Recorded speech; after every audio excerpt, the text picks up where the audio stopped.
Un projet d'investissement en technologie de l'information concerne nécessairement les administrateurs d'une entreprise, puisque ça conduit des investissements qui sont extrêmement importants et qui vont faire toute la différence entre une performance extrêmement intéressante de l'entreprise ou encore une baisse de ses performances. Et d'autant plus qu'une fois le projet réalisé, les technologies de l'information vont vraiment être au cœur des opérations de l'organisation bien souvent et on doit s'en préoccuper sur une base constante. Les administrateurs doivent poser des questions importantes pour bien comprendre la nature du projet et en quoi ça va permettre de rencontrer les objectifs d'affaires. Alors, d'une part, quel est l'alignement? Quelle est la contribution des technologies de l'information au projet? Qu'est-ce qui se passe si on va de l'avant, évidemment? Mais qu'est-ce qui va se passer si on ne va pas de l'avant? Quel va être l'impact sur les affaires si on ne fait pas cette portion-là d'investissement en technologie de l'information? Quels sont les risques d'affaires qui sont associés à ça? Qui va s'en occuper? Est-ce que l'organisation a la capacité de réaliser ce projet-là? Ces projets d'investissement-là, tout comme dans d'autres natures de projets, c'est des activités qui vont s'ajouter aux opérations courantes de l'entreprise.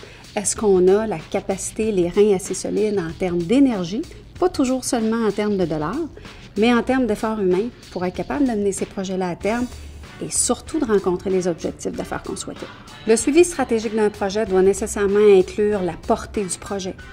Alors qu'on définisse bien qu'est-ce qu'on fait et qu'est-ce qu'on ne fera pas. Il doit aussi couvrir l'échéancier du projet, quand est-ce qu'on doit terminer et les différentes étapes à l'intérieur de cet échéancier-là qui sont plus importantes.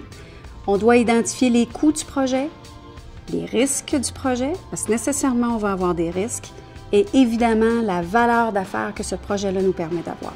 Et c'est le monitoring de ces 5 éléments-là qui va permettre au conseil d'administration, à ses administrateurs, de bien suivre le projet et de s'assurer qu'on conserve un équilibre dans ces 5 dimensions-là.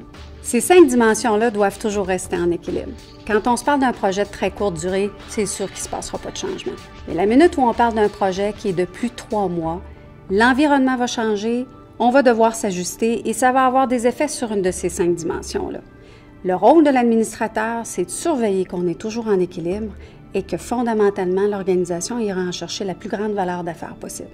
Récemment, ça m'a frappé dans le concours des 50 meilleures entreprises au Canada, comment on a ciblé les technologies de l'information comme étant un élément différenciateur de performance des entreprises et celles qui, en faisant un usage intelligent au niveau de leur gestion, avaient réellement une coche de plus que les autres.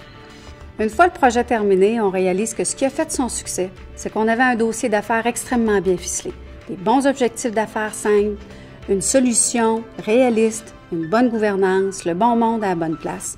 On a été en mesure de suivre les 5 dimensions de notre projet constamment. On a réussi à garder l'équilibre et on obtient des objectifs d'affaires significatifs pour l'entreprise.